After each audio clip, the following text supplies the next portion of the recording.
You're listening to Reboot. Reboot. A study from the government revealed that only 50% of returning vets who need veteran mental health treatment actually get those services. Both active duty service members and veterans face barriers to treatment for mental issues. The fear of being seen as weak, the stigma associated with mental health issues, personal embarrassment about service-related mental disabilities, long wait times to receive mental health treatment. These issues are real. And this podcast understands that. Welcome to Reboot. The war isn't over yet.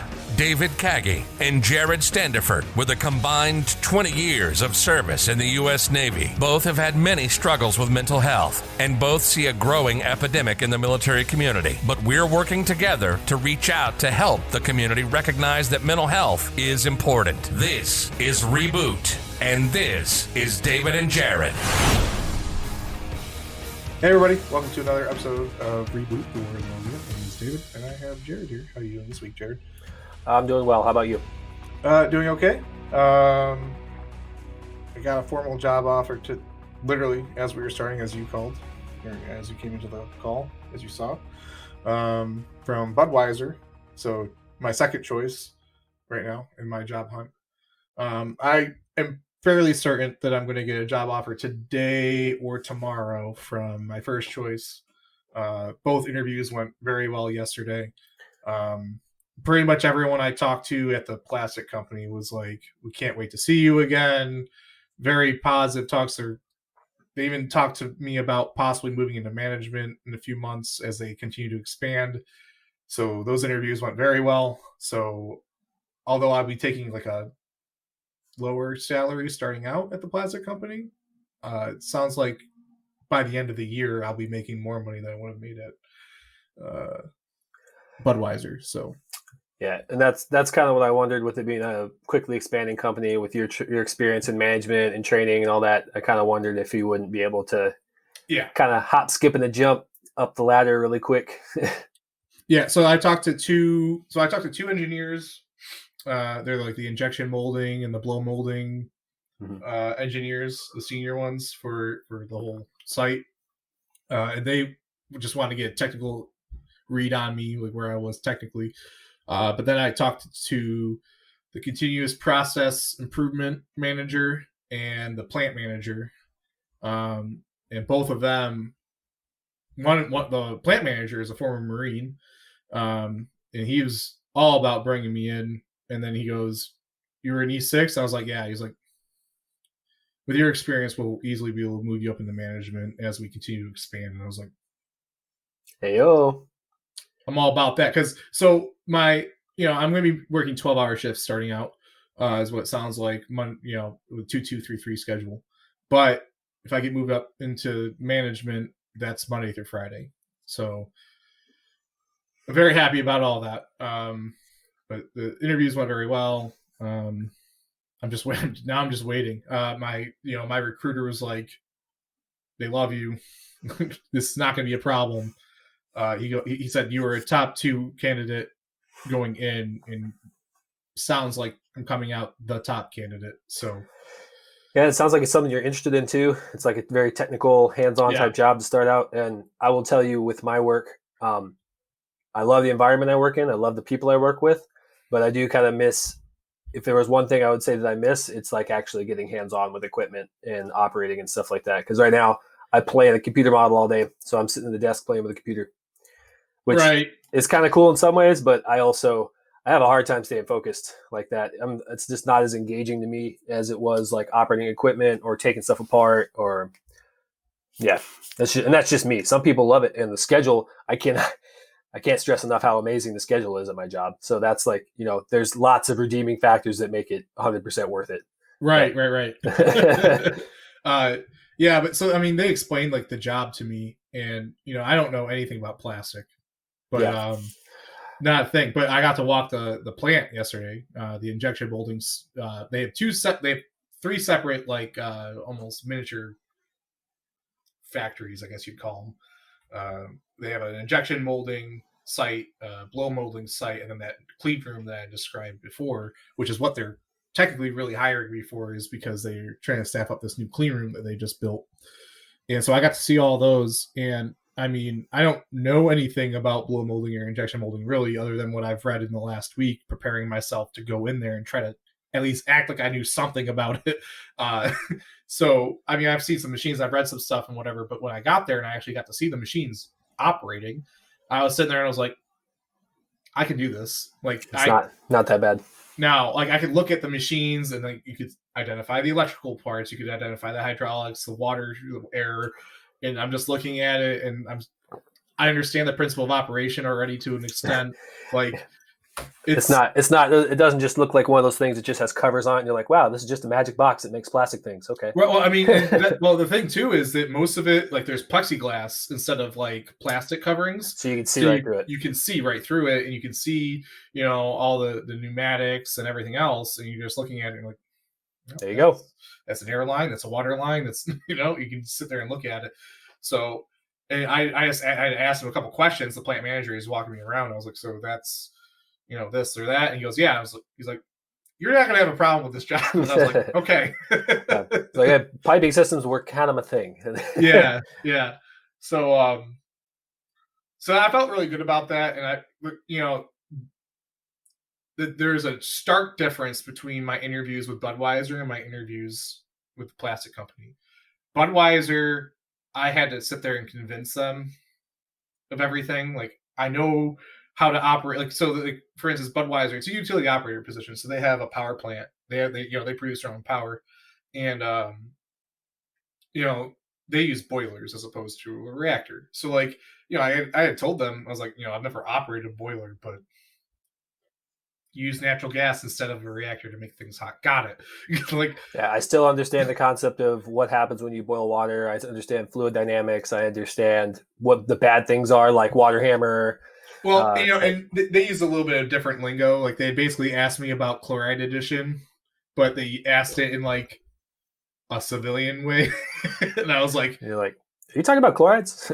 well, he had said something like, he goes, well, what would an indication be that, you know, if you have like hardness in your water, in your condensate water? And I was like, what do you mean by hardness? Like, what? That is not a term I've ever heard before. And he goes, well, what about like high conductivity? And I was like, there you go. Now you're talking my language. Speaking my language. Connectivity, I got that. It means there's lots of things in the water. Lots of iron. Yeah, and you know, then I went on to explain, you know, well, in the Navy, everything's cooled by seawater. So yeah. But you know, but I had to convince them basically, you know, that I could be a mechanic. Whereas with the plastic company, they read my resume and I'm assuming, because it sounded like a couple of them had Googled what a nuclear machinist mate was, just based on, you know, their questions to me, because they wanted to know about my old job. So it sounded like they had some kind of baseline knowledge on it, just based on some of the questions they had asked. It sounds like they were interested in you, which is a good thing. Like, right. They're invested in you, which, right. I mean, that's part of what a job interview is. Like, I know the couple job interviews I've had to do, both times I was very interested in getting the job. So I was probably a little more, I guess I was kind of in the position where I was trying to convince them because I wanted the job, right, very badly. And, you know, now that I look at it, like, if I were to do a job hunt right now, I'm very stable in what I'm doing and I'm very happy where I'm at. So if I were to decide, you know what, maybe I can do better, I would definitely be interviewing companies with the intent of, I'm interviewing you. You know, like, yes, I'm here doing an interview, but I'm also interviewing you because I want to know what this is going to be like. Exactly. And, you know, that's what a lot of my questions were based around. And they literally convinced me to take that job, because going into it, as soon as Budweiser started calling me, before I did my first real interview with Courier Plastics, I said the company finally. I saw it on Facebook, so I was like, yeah, it's out of the bag at this point. You've already done your interview, so right. But you know, the difference was night and day in those interviews. And like, I was originally planning on trying to take the Budweiser job because it paid more. But once I got to know the company, got to know the people there, got to see their culture, that they have a pretty good culture there. And there's things that they're trying to change, and they're very upfront about that. And they're actually trying to rely on the new people they're bringing in to help change that culture. And they were very upfront about that, very like, hey, this is what we need from you when you come to work for us. And, you know, they said, we're not hiring you for a management position right now, but we need you to be a leader out in the space. And I was like, that's not a problem for me. That's easy. Yeah, totally okay with that. Yeah, right. And that's like them being open and honest like that is awesome. And I would love that for like that's a great culture, because like that's the few jobs I've had, I've definitely learned that like culture is a big thing. And like if you like the culture of the people you're working with, like, you know, if the culture supports you know, high quality work, and if people show up on time, and people, you know, there's not pressure, but there's you know, everybody's focused on doing a good job. They're not just like they're punching the clock and trying to avoid work. And right. And you know, in my first interview with, his name was Ray. He's the operations manager at Courier. And you know, my first interview with him, he was telling me, he goes, you know, we're here to make money, and you know, we're non-union, and so like if you know how to do something and it's going to help things out, do it. He goes, that's the kind of stuff we encourage here. And then, you know, and then again, I was interviewing with Budweiser, and I'd asked them, I was like, well, it sounds like our job is very like, the utility operator job at Budweiser is like, it's almost like what we did in the Navy minus like training, like having to conduct the training, you know, it's operations, it's maintenance.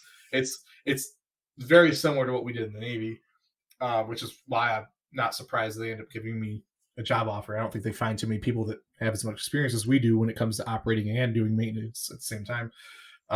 But I'd asked them, you know, well, what happens with this? Well, you can't do that. I think it had to do with ammonia refrigeration, which is also another reason why I decided I don't really want to work at Budweiser, because ammonia refrigeration is nasty stuff. Ammonia is nasty stuff in general. Nasty stuff, right? And so ammonia refrigerant is, it's not good. Yeah, we dealt with ammonia at the commercial power plant, and we also dealt with hydrogen tanks. And both of those I always looked at, I was like, these are not good. These are, yeah, well, hydrogen doesn't surprise me. Yeah. But yeah, so there's just a lot of, I feel like there's a lot of negative sides to Budweiser, where I'll be working night shift, second shift, almost exclusively until I move up in the pecking order in the union. And so it sounds like I'm going to be able to get out first shift right away with Courier. So there's too many benefits that outweigh I'll be making like $4 or $5 less an hour. Like, and you haven't got a formal offer from them, but like you said, that the interview went great. You said so. Yeah, I'm honestly expecting, like I said, we could get interrupted during this podcast for me to take that call. I promise you, I'm taking that call. Yeah, absolutely. I will stop the podcast. Yeah, I'll keep everything rolling, but I'll cut it out afterwards. For the viewers, when I logged on to this, we talked about this earlier, but when I logged on to this video for the podcast, he was on the phone with Budweiser. And as soon as he got off the phone, I was like, man, I like had like a premonition before this. I was like, I bet he's going to get a call for his job offer in the middle of the podcast. Like I was like betting that was going to happen. So we've already had it happen once, basically, right at the beginning. So we'll see if it happens again. I hope. But yeah, I mean, you know, they'll come from my recruiter, Kevin. So that's who I'm waiting for. I talked to him, you know, yesterday afternoon after the interview. He's like, you don't have to worry. He's like, we're going to get you this job. And I was like, nice. Okay. So all good things right now. Yeah, working through a recruiter is definitely easier in some ways. And, you know, I've heard ups and downs. Like I've heard some people that didn't like them. I've heard some people that liked them, but I tried them. I tried to use them. I just didn't find anything. Nothing was available that they had that I wanted. And, right. And, you know, and here's the thing. Like, so I had worked with, I've been working with Lucas Group. I've been working with Orion. Mm-hmm. This guy found me on Indeed. Yeah. I didn't go to him. He came to me and he goes, listen, I have this job, this job that's open. And, you know, explained it to me. He told me it was a plastic company and everything. And he goes, I really think that you'd be a shoo-in for the job or whatever. And, you know, we talked to him. That whole process has gone so fast. So, like, I mean, I applied to Budweiser back in April. It's August. Like, so, I mean, that whole process has gone very fast. With him. So yeah, I actually got not a job offer, but like, you know, an offer to interview the other day in my email from Wounded Warrior Project, because my wife has done stuff with Wounded Warrior Project and I've been there too. So they have my name and they're like, oh, how would you like to work for us? But the pay is very, very low. So I'm sure it is. I mean, they have they want to use their money for what their mission is. So I get it. I get why it's low, but right, not interested. I mean, they're technically a nonprofit, right? Yeah, I mean, I believe so.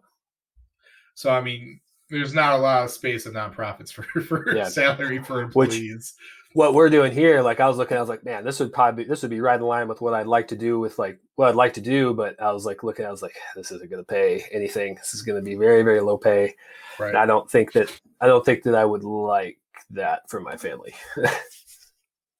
Yeah. But yeah, I mean, things are good here. As far as like everything else, the transition, I'm still stressed out a lot. My DD-214 finally on the next step, though. It's almost certified finally. So I can finally get services going up here.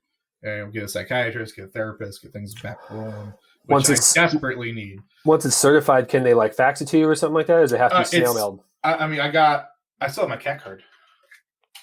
So this bad boy. So yeah. I have my CAT card reader. I just do it right. I had to review it this morning. My DD-214. I had to review it on NSIPS this morning. So you can just pull it up basically and print it out. Yeah. Cool. So now I'm waiting for them to get it into BOL, and then I have to digitally sign it in BOL. Gotcha. So, yeah, it's good that they have it that way now, so you don't have to wait for them to snail mail it because. Right.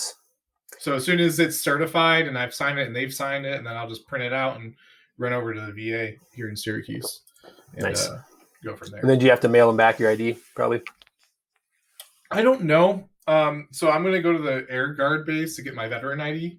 They might just take it there. Yeah. Yeah. And so hopefully, I mean, they never say anything about mailing it or anything, so I don't know. Maybe I'll just keep it. Yeah, well, they'll probably deactivate it, I'm guessing, but yeah, I mean, I don't care. I won't need it anymore. Yeah. A little souvenir from my time. But how's everything going over there? How's everything going up there for you? Well, that's all right. So the family is still in Texas. It's been interesting being here at the house alone. I've had a little trouble sleeping, so that's different. It's hard to, I miss my kids, I miss my wife, so it's hard to sleep without them being here. And stuff like I'm working on my ability to like maintain a routine without them here. It's something I'm working on because I have a hard time with that in general. But I'm working on that, and I'm working on hopefully that will help with my sleep issues.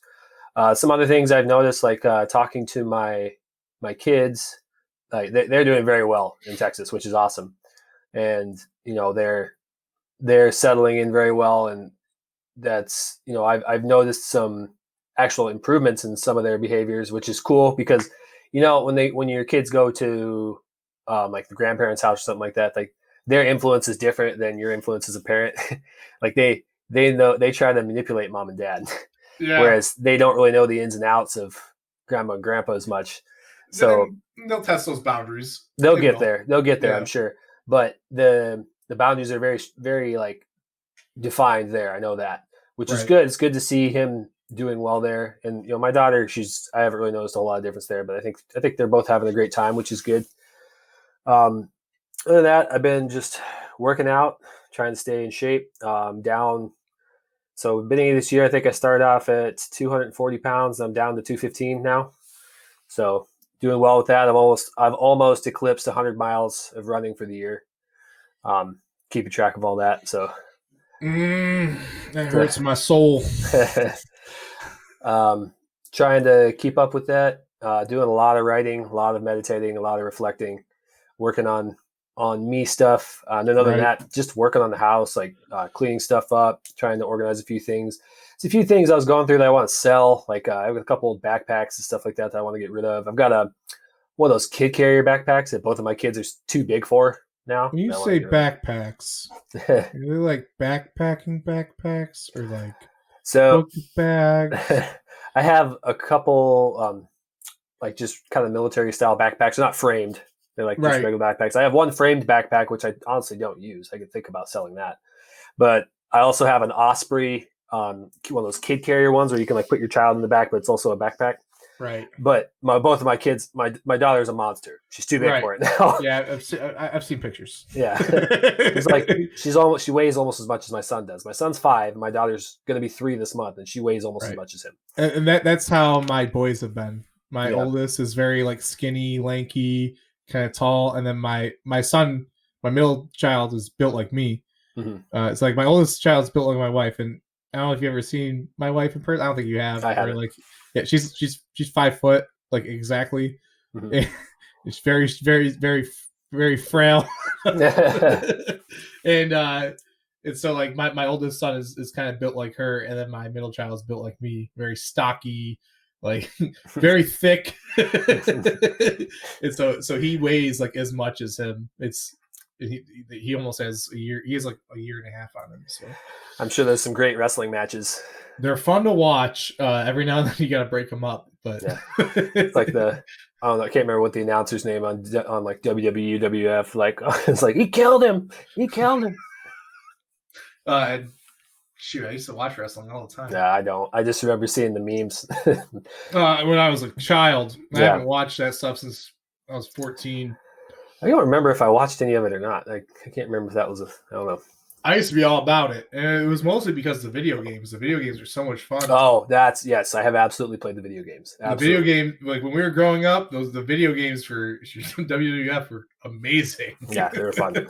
That's what's like queuing into my mind is the video games. I've definitely played the video games. Yeah, man, all those PlayStation 2 games were just fire. Great. Yep. All right, so let's move on to some stuff. So we're going to cover like current events right now. It happened minutes before coming on the air. Yeah, and who knows? Maybe I'll publish this episode before Saturday just because. But like this thing, so Jared's not going to be able to hear it, so there will be some dead air for him. But I'm going to show. If you're on the YouTube, you'll be able to see this. You'll be able to hear it if it's just the podcast. But so there was a massive explosion in Beirut, and I mean massive. Jared had sent me this. If you don't know where Beirut is, it's in Lebanon, so Middle East, and it's no idea what caused this at this point. It looks like we have no idea. It looks like there was a fire. So that much we know. There was a fire at some kind of warehouse, factory-looking place, and yeah. So let's just play the footage real quick. So I'm gonna drag this over. So this is from The Guardian, and giving credit where credit's due. They've compiled these videos. So here we go.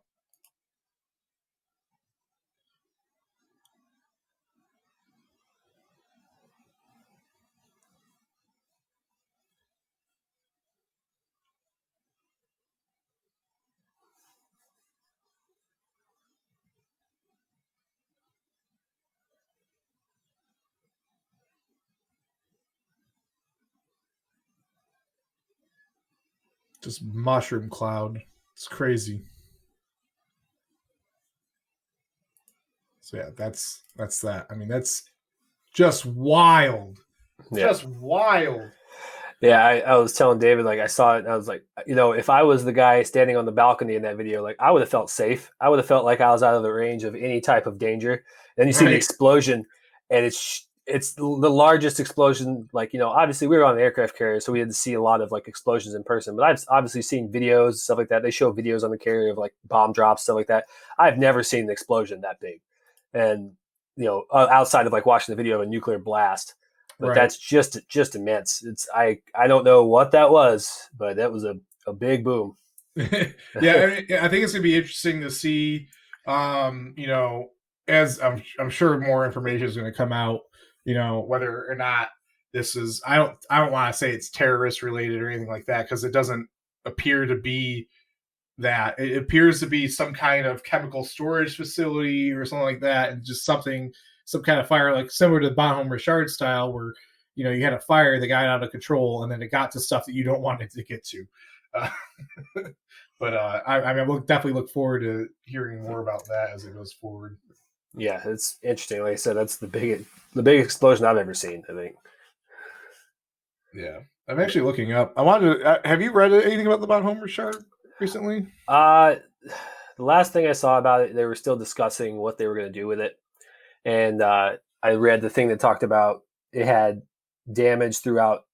The majority of the decks were damaged, right? And that was the last thing I read. And I think that was like a Navy Times article. It was pretty official, but right. It looks. I don't know if you haven't seen pictures. I guess I could show pictures, but that the damage is just wild to that. There's been a lot of fire things recently. It's, mm-hmm. And they're not going to fix the Bonhomme Richard. They're going to scrap it. Yeah, I don't see how it would be feasible, but we'll see what happens. I don't know what they're going to do. Yeah, I'm going to try to pull up some pictures here. Yeah. It's between the Bonhomme Richard and then back in 2008 was the GW fire.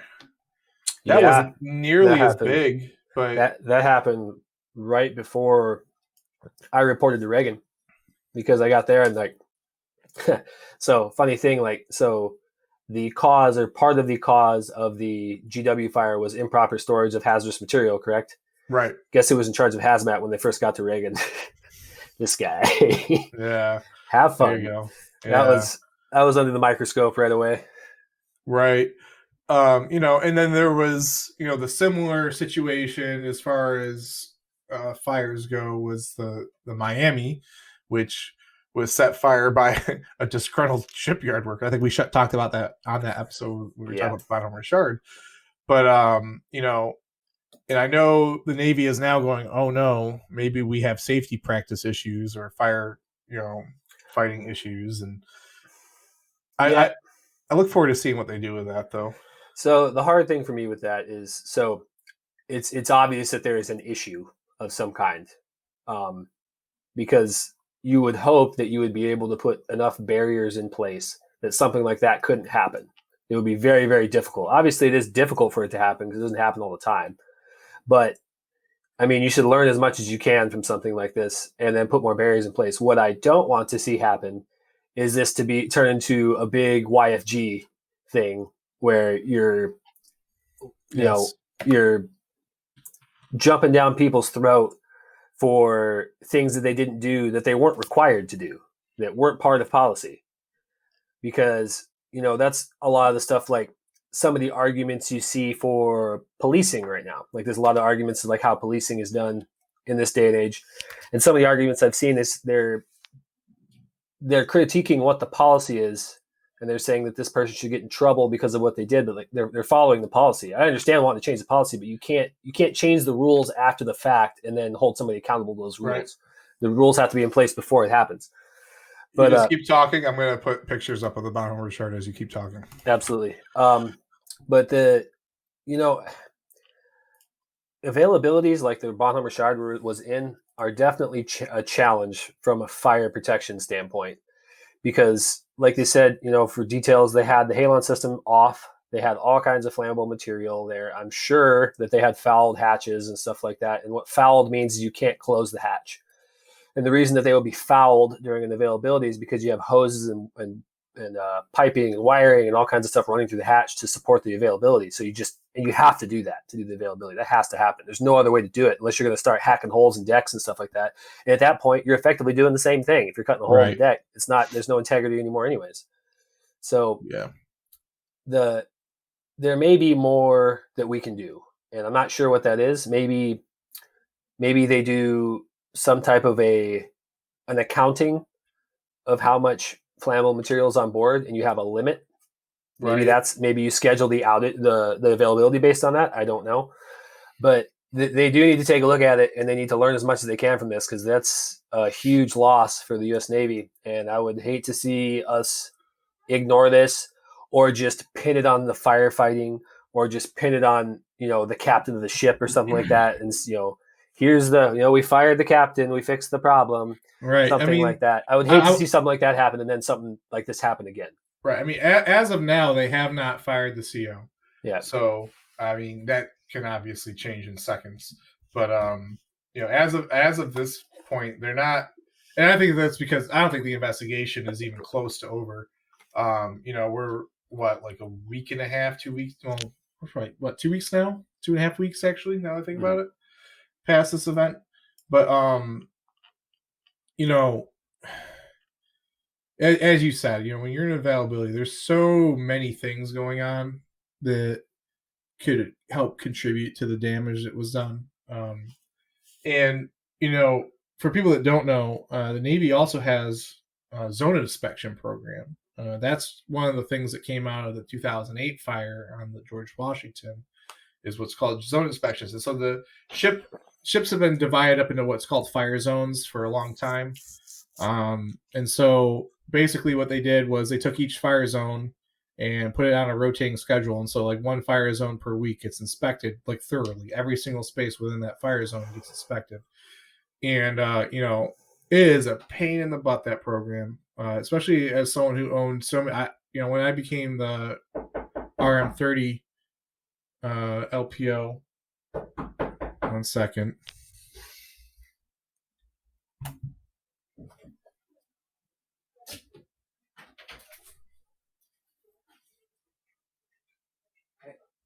Did he need something? No. Okay. Hey, Aiden. I'll come see you when I'm done.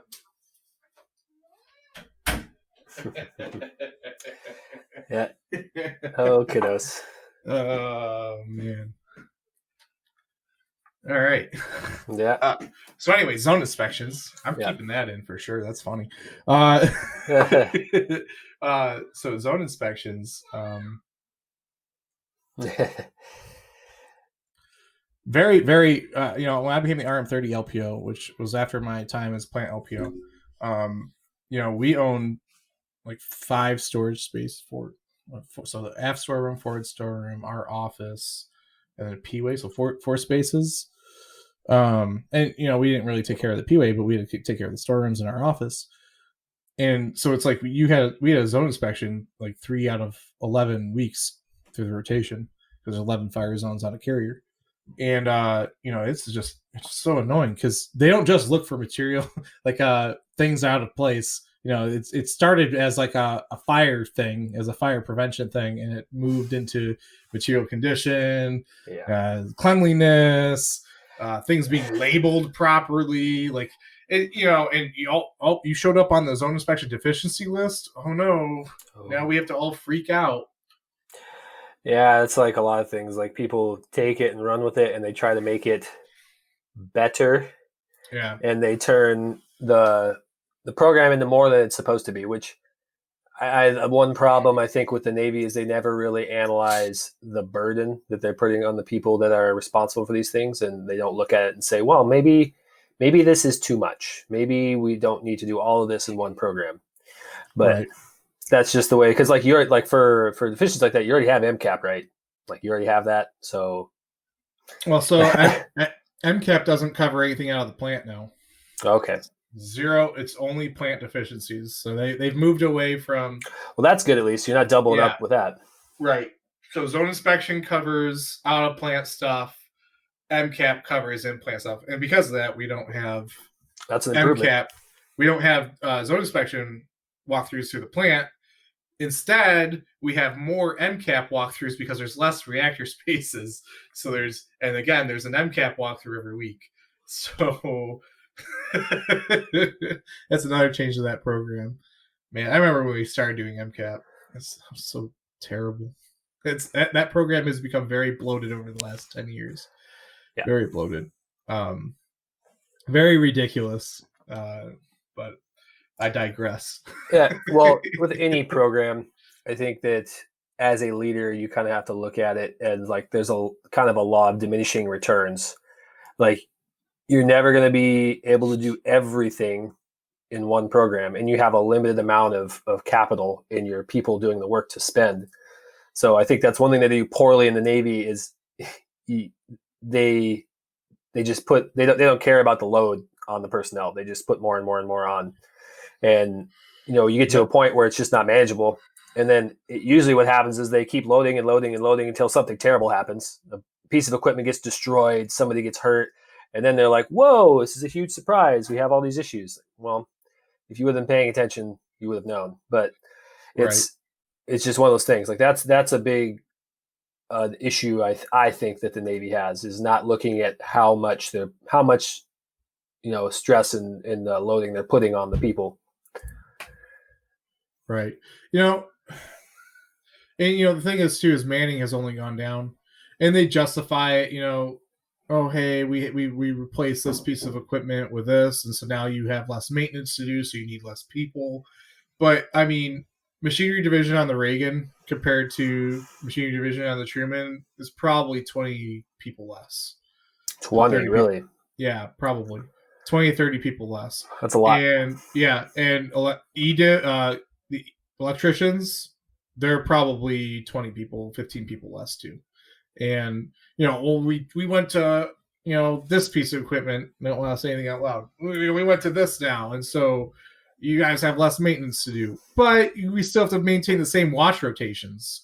But the problem is that nukes are undermanned, and that's because you can't keep them in the Navy, and you can't keep them in the Navy because work-life balance is crap. Yeah. And then on top of it, when you're out at sea, when you don't have zero work-life balance, then it's really crap, because you have watch, every 5 out, every 5 out of every 20 hours, you have training to go to several times a week. You have maintenance to do all the time. And then we're going to throw on these 5 other things because, just because. It's not because we actually have to do it, but someone had a good idea, and now we have to go ahead and let that try, even though we have no time to fit all this stuff in. Oh, and then by the way, also on Sunday, when you're supposed to kind of have some kind of time off, we're going to throw a field day in there because MTT is next week. Yeah. And so it's like, well, what are we doing? Yeah. That's the term we used to use a lot, was the good idea fairy. The good idea fairy shows up and drops you these nice presents. Right. But yeah, and that's, we talked about that before with like drills, like general quarters drills, where like the law of diminishing returns applies there too. Like you can drill too much, like where it becomes just it's terrible. It becomes a huge chore, and the people aren't getting anything out of it because you're just hammering them into the ground on it. Right. And for anyone that doesn't know, the Navy has several training cycles. You have like a shipwide training cycle that ends in like what's called a test of FEP, final evaluated problem, which is what you do right before you go on a deployment. And then reactor department specifically has a training cycle for an operational reactor safeguards exam. And every time, right before a mobile training team visit, which is you get 3 mobile training team visits before an operational reactor safeguard exam, or ORS. So you get 3 MTT visits before your ORS, and every single time we over drilled for MTT and ORS every single time. I don't think I've ever seen drills get graded below an average ever. Like there was individual drills that maybe didn't go so well in a drill set, but overall I've never seen drills get maybe below average once in my 12 years in. Maybe. I don't recall any. And it's because we over drill. And I was on drill team. I don't know if you were on drill team before, but I was on drill team, and even as drill team, you get to the point where you're just like, we've run this drill on this specific watch team like 6 times. Like, what are we doing? This is not useful. And they haven't screwed it up. Like, if they were screwing it up, I get it. But if you run on them like, 3 times in a month or something like that, and they're seeing the same drill, like it's almost making it worse because it removes the novelty of it, like the actual kind of, I guess, I don't know if I wouldn't call it a sense of urgency, but like the attention to it, because you kind of get lost in like the complacency of like, oh, I've done this so many times, I've done it in my sleep. Right. And they don't verify their actions in the book. They don't, because they're like, I've already done this. Mm-hmm. Like, and we almost start having negative training value because people get complacent, and then they start losing that process of how to perform that drill correctly. I mean, but that being said, and I think we covered this last week or the week before, when things really happen and things really go down, people are usually on their game. But when you're talking about getting ready for like a training team visit or an ORS, you over drill, and that's usually when things go wrong. Because especially if you go to change the way you want to run the drill like the week before, which I've seen, I don't know how many times. Well, it's like, well, we have this one problem. So instead of just allowing that one problem to happen, this one minor problem, we're going to change the way we do everything. And then come game day, we're going to screw it up. And I think that's like the one time I've seen like a poor drill grade is when we go to try to change the process, the way we perform it. Yeah, if you've been training wrong and you're like coming up on an exam, why don't you just accept that like you've done this one thing wrong, take that as a comment, and then we knew we were going to get that comment anyways. So and that's part of for people that don't know, or I know there's a ton of people that have never even done anything with in briefs and stuff. So like when the team comes there, you give them a brief on where you're at in training, where you're at in operations, where you're at in maintenance and stuff, and you identify your problems ahead of time. That's supposed to show that you're an active organization and you know that you have problems. So instead of sitting there and try to fix everything and act like we have no problems, let's be honest as an organization and say, hey, listen, on this drill, we have this problem. We've identified it. We're going to work on it. That's all they want to hear. Yeah. It's not like there's no nuclear vessels in the United States Navy right now that have any serious problems because of the way we run things in an organization. And we've talked about this past. There is negative sides to that organization that, overcorrect problems, overpunish people, stuff like that. But overall, I mean, Admiral Rickover set up a good program, and people are very hypervigilant about minor problems. And that's a good thing because it prevents you from getting to major problems. It's that whole triangle concept, right? You keep it in the lower section of the triangle and prevent it from becoming a serious problem. Yep. Right. And that's a good thing. And because of that, we do things very well. We're a good organization, and we've had 0 reactor accidents, which no other Navy except for maybe the British Navy can say. The French Navy has had issues before. The Russian Navy's definitely had issues before. And we've lost 2 reactors at sea, but it wasn't because of reactor issues. It was 2 submarines, one that had a new kind of system that they didn't understand how it was going to work and ended up causing issues with ballast tanks. And then another similar problem, again, with ballast tanks. And we lost those reactors at sea. Okay, that happened, but it wasn't a reactor issue. We've never had any kind of reactor issues in the United States Navy because of the way this program is set up. And you get to an in brief and you want to sit there and try to act like we have no problems. People are imperfect. You're going to have problems and you're going to be constantly trying to improve, and that's okay. And we act like it's not okay. And that's organizationally, that's one of the things that really bother me all the time. And I actually talked about this at Courier yesterday when I was at my interview, because they were talking about identifying their issues. And I was like, well, I mean, you've identified your problems, so you're already one step ahead of most other people, as an organization. You've identified your problems. Now all you have to do is make a plan, execute it. So I always hate MTT and ORS visits because we're going to sit there and act like there's not problems. There's always going to be problems. It's a big, complex machine with a lot of people all trying to work towards a common goal. You're going to have problems. Yeah. Well, like you said, you can't avoid all of the problems. And it's also, I think, as a personal psychology thing too, like you start making sailors that think it's like it's not acceptable for there to be an issue, for the issue to even exist. So then what do? They hide things. Yep. Because they don't want to get in trouble. Right. And that's not what you want at all. Like you don't want that. You don't want surprises. Like you want everyone to be open and honest and realize that they're not going to get smashed because they say, oh, hey, this procedure that we've been using it the last few times. I just realized, like, if you read it exactly per the procedure, it doesn't work. Like, oh, well, that's a good nugget. We should look at that. Right. But then, you have that guy that's like, well, how did you follow this procedure the last 5 times? It's like, well, sometimes you read what you want to read. Like, that happens. Sometimes you skip over a few words and have you looked at the real world where we interpret the Constitution 10 different ways? It's like, but you and I both know that happens though. That somebody like instead of like saying, "Oh, thank you for catching that. Let's work on it," they focus on hammering the guy.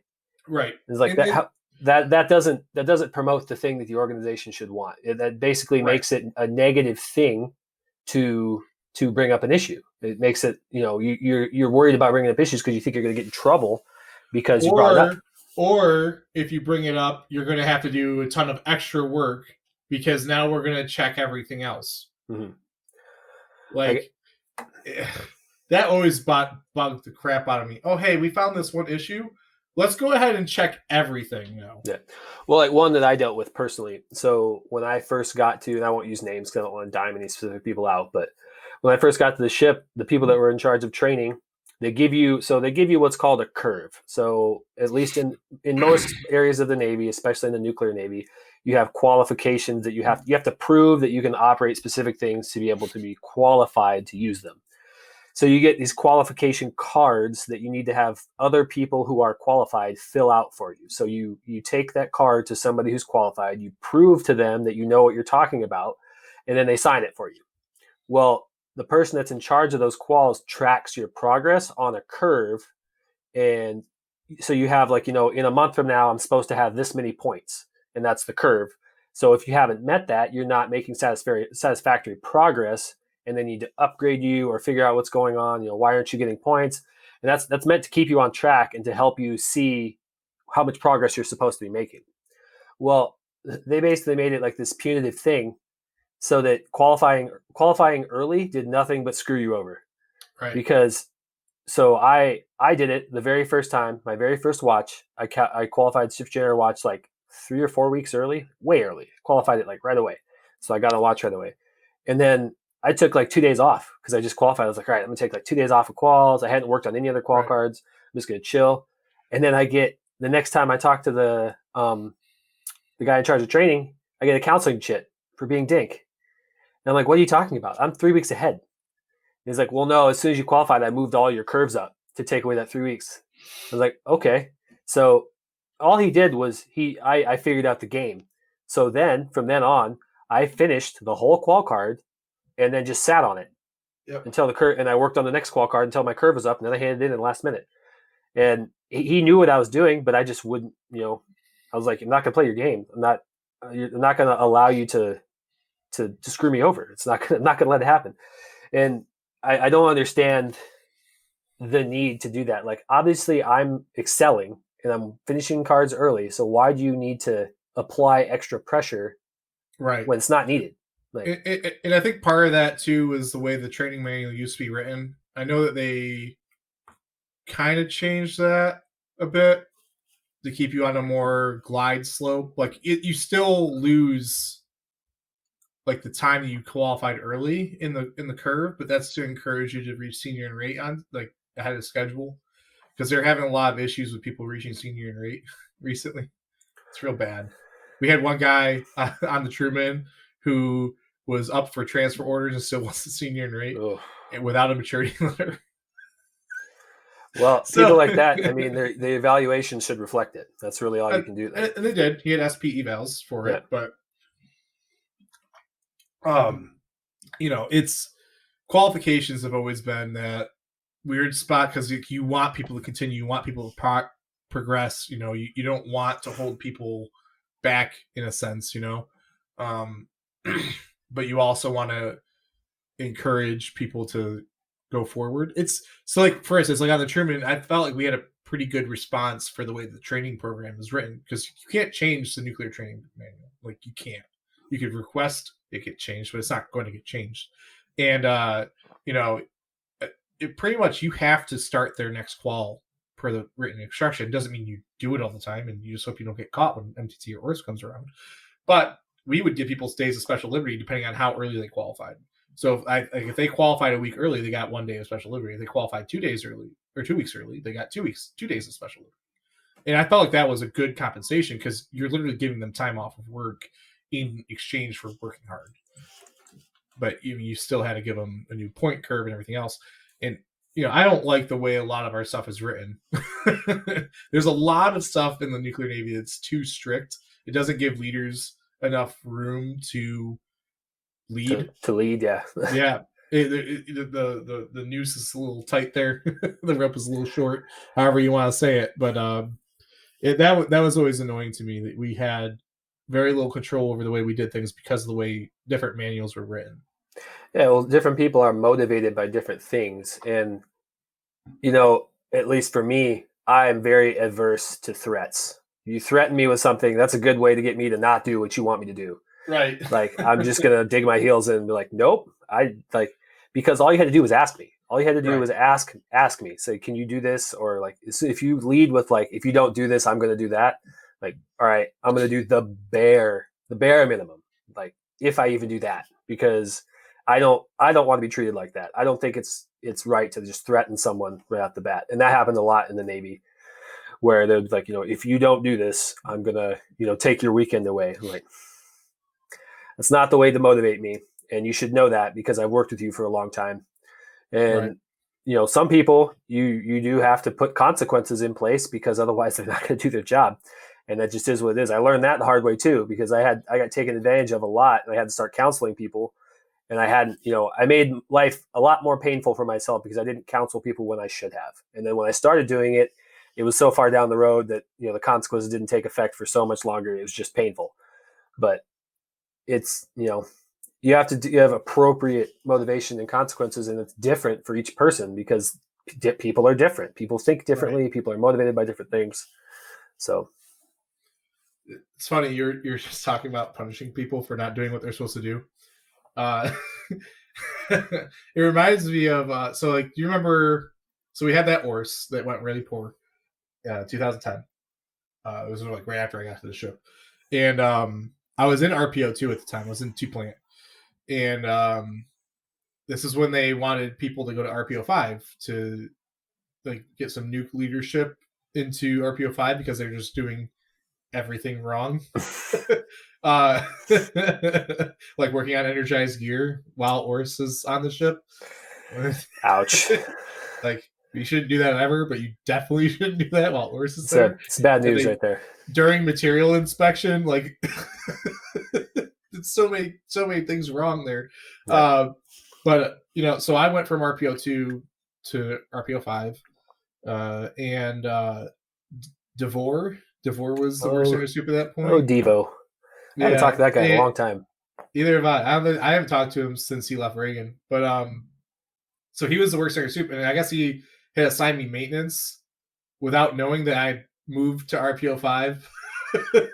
And he like came and found me. Like, I was literally standing outside of one of the shaft alleys on the second deck, and he like came up to me with a counseling shit. He's like, I need you to sign this. And I was like, for what?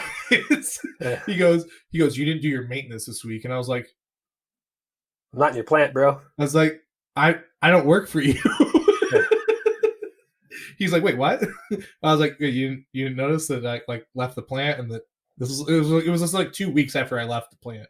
He's like, I must have missed that, because it happened out to sea. So like, it's so easy to miss little things like that. Well, there's people you don't see for most of a deployment, because you're on opposite shifts, and you just the way it is. Like if you're in watch team 2 and the other person watch team 4, you're completely opposite. You might cross paths on the mess decks or something like that, but that's about it. Or like at a muster or something, because you're both off watch, but you don't really see everyone all the time. But so yeah, he didn't realize that I wasn't in the plan when he brought the counseling shit to me. I was like, I'm not signing that. Yeah, I'm not in your plant. Oh man. You go ahead and counsel yourself. How about that? Yeah. I'm gonna write you a counseling shit now, because you didn't know I wasn't in your plant. I always hated counseling shits. Yeah. Even as LPO, I rarely wrote them. Like, only time I wrote more times than not, I wrote counseling shits to prevent people from going to captain's mast. Because if you find out something and you write a counseling shit and give them EMI, they can't then bring you to captain's mast for that issue. You've already been punished. So right, there is a double jeopardy clause in UCMJ, if you guys don't know that. So for all my aspiring LPOs out there, or even Marine Corps, Army. It's in the UCMJ that you cannot have double jeopardy, and so if you give them extra military instruction and you don't want that person to go to MAST, give them EMI, and you will prevent them from going to MAST for that issue. Yeah, and I did that probably 5 times, and one of those times they wanted to bring that person to MAST. They found out that I'd already given them EMI, and they were furious, and I got my ass tore up for that, and I'm okay with this because I prevented that person from going to MAST because they were a good sailor who made a mistake. So just so everyone's clear, you can do that. Just be prepared for the consequences. The consequences on the other end. I acted like I didn't know there was a double jeopardy clause, but that's definitely why I did it.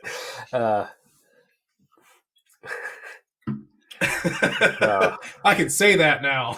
Yeah. Freedom. But yeah, I mean, so many things wrong with leadership. I feel like we end up talking about shitty leadership like every week. Oh, it's like one of those things that like it's hard to watch the like, 'cause that's our tribe, right? Like that's the people that we work with, and like it's hard to watch it like kind of burn and sink the way it is because I don't want to see them fail. I want to see them succeed. It's like you always want to see your leadership succeed, but you also need to call out stuff when it's not working. And right now it's not working. Right. But I'm trying to like practice what I preach in my life now and be a better leader and be better. You know what I mean? But it's just hard to watch that. But I have my own stuff that I knew I was dealing with at that time. And I look back and I can be proud of my service, but I also know that there's lots of things I didn't do well and I need to work on them. Right. Yeah. I mean, dude, I'm so thankful for my time in the Navy. I really am. I've learned so much about myself, about leadership, about accountability that I would have never learned if I never joined the Navy. And then I became an awesome mechanic too. Unlike you, like where you were like working on cars and stuff, I played video games as a kid. Like I'd help my dad occasionally with like yard work and stuff. Like I mowed the yard, but I never did anything mechanically. Like I was more of an electronic guy. I was working towards like kind of getting an electrical engineering degree at one point. And so like, I was not a mechanical guy. I was electronic, I built computers, stuff like that. And then, I found out that I'm actually really good with mechanical systems. I remember the first major piece of maintenance I ever did was working on a condensate pump. And I worked on that with Gerke and Meyering.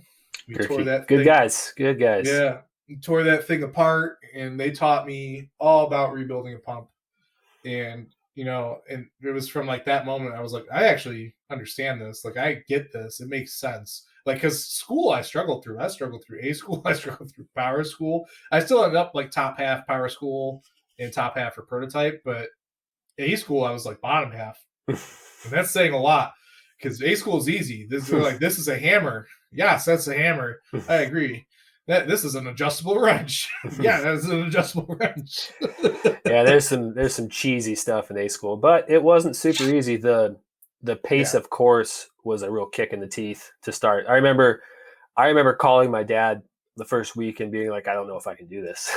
Yeah. Because the first week is just such a kick in the teeth, like how fast everything was. Like, and I was like staying in the building till like midnight every night, trying to stay ahead, like, on the curve. And then once you like figure it out and you become more efficient, like it starts to get less stressful. But I remember that first week I was freaking out. I was losing my mind. Yeah. For me, all basic machinery, right? That first mechanical course you take, all basic machinery. I was like, I'm getting like sucker punched left and right. I don't know what the heck's going on. By the time we got to mechanical theory or whatever that mechanical whatever, I don't remember what it was. By the time we got to that second mechanical course, I was okay. And I think part of that too is you took math and basic machinery at the same time, and then you got to mechanical whatever the heck it's called, and it was pretty much by itself. Mm-hmm. And so I think that was part of it. Was it gave me time to focus on the one course. But then by the time you get to power school, it's 3 courses at a time. And I was glad that I struggled through A school because it prepared me for the power school. It got me to the point where I kind of learned how to study because I never had to study in high school. High school was so easy for me that I would sleep in class. I worked 2 jobs at the time. Like I just did whatever I had to do, to skate by in high school. I barely did homework. Barely, Yeah. This is the exact same story for me in high school. I didn't have to try, so I didn't. And right. Looking back, that was really dumb. But that's of course. That's why we ended up in the Navy. Yeah. But I screwed around and like didn't do any homework, and I still had good grades because I would ace exams and stuff like that. But like, I just didn't do homework when I didn't have to, and right. Just messed around in class, didn't pay attention, and that was right. That's I hope that I can influence my children to do much better than I did in school, because I didn't focus on what I was doing, and that was not good. My oldest has said several times that he wants to join the Navy like I did, and I'm like, no, you don't. That is not your path. I mean, if he ends up choosing, I'm not going to really discourage him, but internally, I'm like, please don't. Yeah. It was a great experience, and it taught me a lot. But I feel like I could teach my sons most of what I learned from the Navy on my own. And if they end up deciding that's something they want to do, by all means, they're going to be adults. I can't stop them. But it's my hope that. I'm not saying college for everyone, trade school, college, something other than because try something else first. It's kind of the way. Yeah. And I just know how the military treats you as a person. Mm-hmm. You're a number. Overall, you're a number. If you get good leadership, which right now I feel like is less and less chance as you go on right now, just from my own experience. Like I feel like we had some decent leaders on Reagan, like deck plate leaders, like chiefs and LPOs and stuff. I feel like throughout my time, a few good officers too.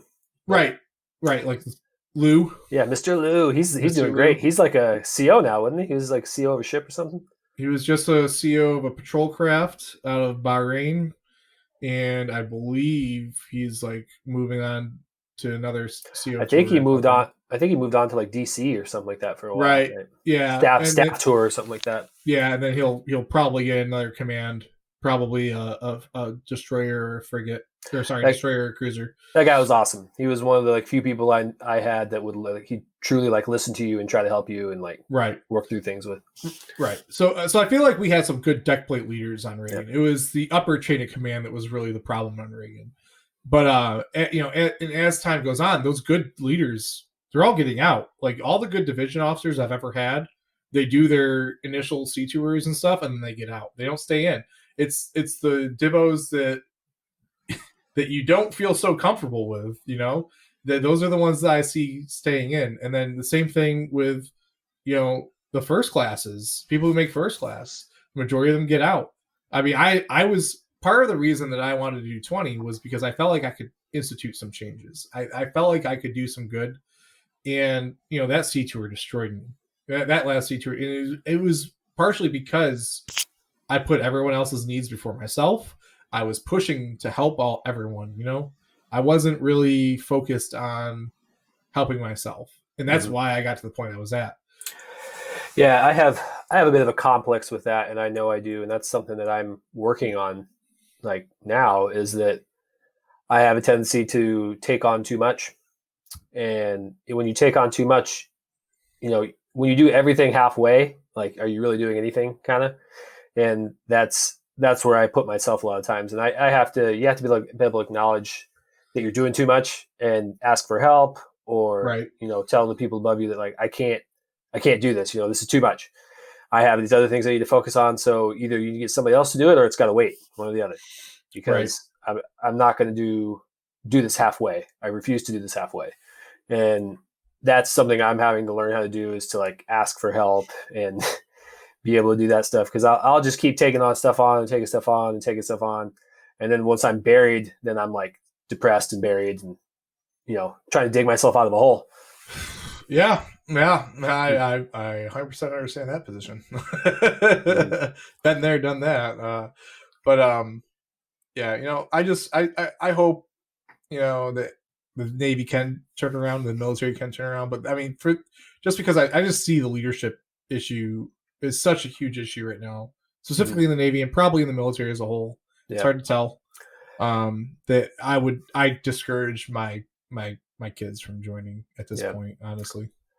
Yeah, like, kind of something I could talk about with we talked about being overloaded with even leadership or just tasks in general. Like something I noticed from my time right now being home without my family. So like the first day that my wife and my kids were gone, like I felt very good. Like they just left. So I wasn't feeling like depressed or missing them that bad yet. So I was like super productive. I knocked out a whole bunch of stuff and I was feeling really good. And then as the days have gone on, it started to affect me more. And I start to feel more like down because I miss them. Obviously I want them back here. And it's like a compounding thing. And I've really realized how compounding it is, because you start thinking about them. And then I would start trying to find ways to escape without even thinking about it. Like you get your phone out and you watch a few videos, or you get on social media, or, you find ways, you watch a TV show, you find ways to escape, which is okay to a point, but it can become a problem. And it was a problem for like 2 of those days. Like, and then when you realize that you have that problem and you start pushing that back, then you feel I felt more anxious because I felt like I had wasted time, and I felt like I had all these things that I had to do because I was super productive that first day and I had this high standard set for myself. Well, what you have to learn is that you kind of need to give yourself some grace for those mental health days, kind of, because you're going to have mental health days. You're going to have days when you're just not sharp and it's just a tough day.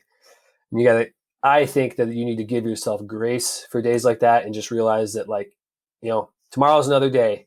You can start again tomorrow and give yourself that grace. And, the best thing I found that I can do when I have a day like that is to plan for the next day. Like sit down, write a few things down, and don't overload it. Don't make it crazy hard. Just give yourself like 3 things. Like if I knock out these 3 things tomorrow, it'll be a success. And then, I always hear the statement, under promise, over perform. And I'm awful at that. I do the exact opposite. I promise all these things and I don't ever get it all done. And it's just the exact opposite of it should be. And I'm trying to work on that. Yeah. Yep. I'm there with you, man. I'm there with you.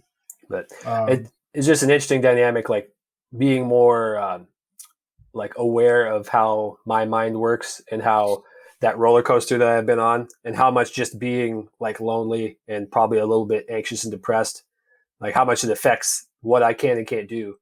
And like I see those little things like, oh, you keep picking up your phone and looking at it. And that's just it's an escape. I'm escaping, and I recognize that I'm escaping. I was like March, April, May timeframe. Mm-hmm. I was there. I mean, I was finally getting on track. Like March, I was like on track. I was doing great for myself, and then COVID hit, and my productivity went so far down. I mean, I was doing the podcast, and the podcast was great. Like this was like kind of like a saving grace for me, honestly, because it was like the one positive thing. And I know we had talked a couple times. I was like, I don't know if I can record today, but I pushed myself. I made myself do it. I was in such a bad spot mentally at the time that getting something done was monumental. And I'm glad I pushed through those times. I'm glad and hopefully some gyms open up around here soon. I get back in the gym. I mean, because I tried running the other day. It was not good. I fainted a little bit and my knee started killing me. But I'm just looking forward to, trying to challenge that. But I know exactly what you're talking about with escaping. And like I use my laptop for that. I use my phone for that. And I would sit there and watch just hours of TV. Yeah, it's something that I have easily broken the TV habit, because I broke that actually in New York when I was up there. So what I did when I first moved up there is I didn't buy a TV. I straight up didn't have one in my apartment. And I did that on purpose so that I would force myself to do some reading and just do other things, like go out and see people, do other things rather than watch TV.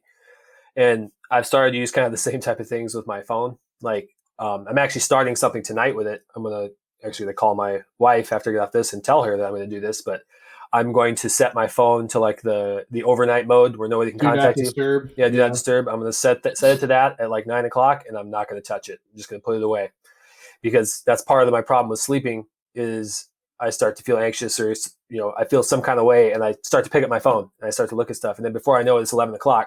Right. And then I'm just jacked because I'm anxious because I haven't gone to sleep yet. It's like a compounding thing. Like it just keeps going. But yeah.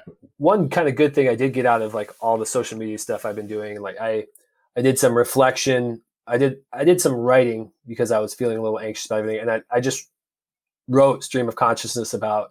I started writing about like my childhood, like stuff that happened like way back in the day, and I got to a point where I was writing about a person I knew in high school. He was in my grade. I graduated with him, and it was after we graduated, but while I was in the Navy, he actually committed suicide. And I was writing about it, and it actually kind of led me to like how much that actually hurt. And I'd never really acknowledged that. I never really thought about it. And I actually there's still a Facebook page for him online. Like it's still there. People post stuff there once in a while. And I went on and I posted something on there. And some of my old friends from high school have seen it and looked at it. Like, I actually posted about the podcast too. I said, mental health is kind of a focus for me now, because he had issues, and there was other things that were going on there too. Like I believe, if I remember right, he had like a head injury at some point, and that was part of it too. But that, that was something that I came to that has helped me while I'm here. Like I worked through that, and I set that message, and that was something that I'd never worked through. I'd never really even thought about it after it happened. Like it just happened while I was away, and I had never really thought twice about it. And then now just randomly, while I'm like just typing stream of consciousness, that comes up. So it's kind of yeah. I was gonna say, that's a lot of the stuff that was happening with me when I was going through EMDR. When I was in that deep into EMDR with my therapist, there was stuff coming up that it had happened. I'd taken it, set it aside because I couldn't handle it. I physically, mentally could not handle that at that time. And I never went back to go take care of it. And when I was going through EMDR, the things that are connected in your brain are just wild. And you go, how does your brain associate those two things? But you don't know, and no one knows. But and you need to deal with things that have happened in the past. It's a real big part of getting yourself right mentally. Yeah, I think one of the best things that I've learned to do is to do the whole stream of consciousness writing, because I'm kind of a storyteller. I always have been. It's kind of one of the things I like to do. That's probably one of the reasons why I like doing this podcast, because I like telling stories. And so when I write, a lot of times I will fall into that, and I will my writing will turn into kind of a storytelling session, which is okay sometimes, but sometimes it makes it more flowery or changes what I'm writing, and it doesn't do what it's supposed to do. It doesn't get to the bottom of what's going on, because it becomes more of a, you skirt. Sometimes when you try to tell a story, you skirt around the things that are difficult or that hurt, because they're not as fun to talk about. So I have kind of learned, like, instead of that, to just write exactly what's on my mind. It doesn't have to make sense. Like the two sentences beside each other don't have to make sense, but like whatever's on your mind, just write it and go with it. And that's, when I do that, I typically will come to something like within about a paragraph of writing that needs to be addressed, and then I'll dig into that one thing. But right, yeah, I think that both of us have come even a long way since we started the podcast, and I hope that at least one other person's gonna sell out soon. Maybe they can help themselves, but I think we gotta start wrapping up. I know I got stuff I gotta take care of. Absolutely, but pull up the socials here. Yeah, if you're listening out there, if you know someone that is struggling, reach out to them. I know I saw something that was a little concerning on Facebook a few days ago. Reach out to that person. I think they're doing okay. We're definitely going to reach out again, but be looking out for each other. There's some, there's a lot of people going through some rough times. A lot of people losing businesses right now. A lot of people, out of work. I know there's a company over here that just laid off, 1,000 people, which in this area is 1,000 people. Wow. A lot of jobs.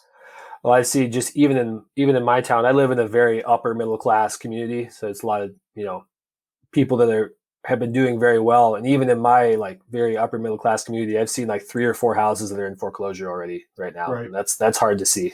Right.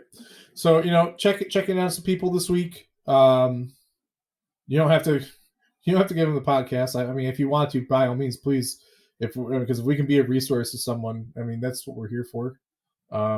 If you have questions you want to ask them.